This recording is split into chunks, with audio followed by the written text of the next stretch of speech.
Good morning, ladies and gentlemen. Supriti Timusina here. Everybody, welcome you all.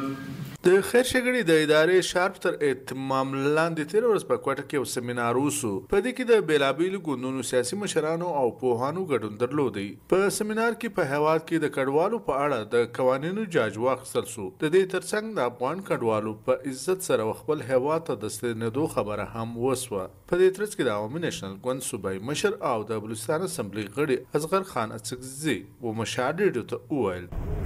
نن 40 کاله بعد دا بحث مخې ته راغلی چې هغه افغان چې هغه راغلی دلته دی د هغه دلته کې بچی پیدا سوی دی هغه بچی ځوان سوی دی اوس د هغه لمسی پیدا سوی دی د هغې دپاره به څه کول پکار وي نو دنیا کې خو واضح قوانین دي یعنې زموږ او ستاسو د وطن خلک د یو داسې چا سره چې د هغه کوروالا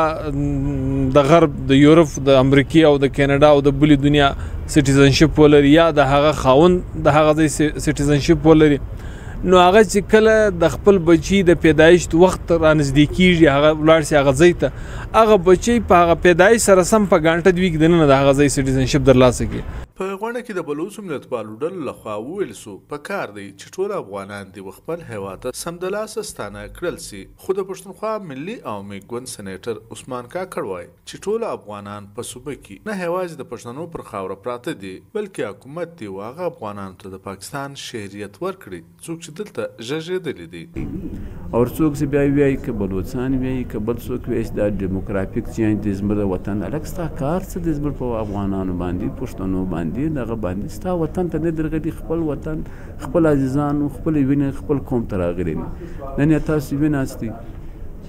چې پنجاب ته د مسلمان پنجابی او سیک پنجابی چې دی نن دغه د پرون د روغ سره وکړ نن دغه د سم به ویزې سره لاکل کرتارپور باندې جو راځي به ودغ کېږي پر موږ باندې هاي تارونه دي پر موږ باندې هاي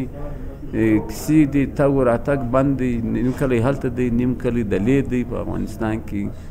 نن دلته دی ماجد په افغانستان کې دی کلی دلې دی کلی په افغانستان کې دی زمینداری دلې د خپل په کوټه کې افغان کونسل جنرال وحید الله مومند زیاتوي چې د پاکستان په ګډون د ټولو گاونډي هیوادو ذمہداري جوړیږي چې په افغانستان کې د امن لپاره خپل کردار ادا کړي. مهاجر چې تر څو دلته اوسېږي د دې د مهاجر کارت په اساس باندې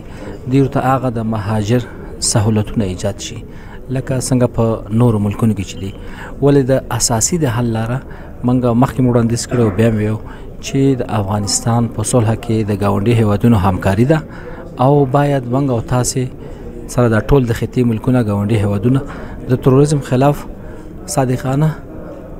عمل وکړو. پر دې مهال په خپل وینا کې سیاسي کارپو او سېنیټر افراسیاب خټک وویل چې په هیواد کې د کډوالو ستونزه یوازې انساني مسله ده او دوی په دې هڅه کې دي چې دغه ژر تر ژره هواره سي. اوله خبره خو دا چې دنیا کې چې د مهاجرو مسله ده ټول دنیا کې چې حل کېږي نو د هغې درې برخې وي. اوله برخه چې وي هغې ریپیټریشن بیرته تګ یا عویدت چې ورته وایي هغه کوي خدا عویدت باید رضاکارانه او باعزته پکار دی. دویمه برخه چې دا هغه دا دی چې که هغوی دلته هم نه اوسېدل غواړي او بیرته هم راتلل غواړي نو هغې دریم ځای ته منتقل شي او دریمه چې دا هغه دا دی چې محلي یا مقامي توګه باندې که څوک اوسېدل غواړي په خپله خوښه نو چې هغوی ته دا حق وي خصوصا هغو ماشومانو ته چې کوم زیږېدلي دلته. دلته خبره د یادونې وړ ده چې عمران خان د وزیر اعظم د جوړېدو وروسته د کراچۍ د خپل لومړۍ دورې پر مهال اعلان کړی و چې د افغانانو په ګډون به ټولو هغه کډوالو ته د پاکستان شهریت ورکوي څوک چې د مهاجرت پر مهال په پاکستان کې ژغېدلي دي. پر دې باندې د بلوچستان نیشنل ګوند ترڅنګ ډېری سیاسي ډلو خپل اختلاف ښکاره کړی و. کوئی بھی اسٹیٹ اس کی مکمل طور پر اس کو نظر انداز کر سکتا ہے اور اس کے خلاف ورزی کر سکتا ہے.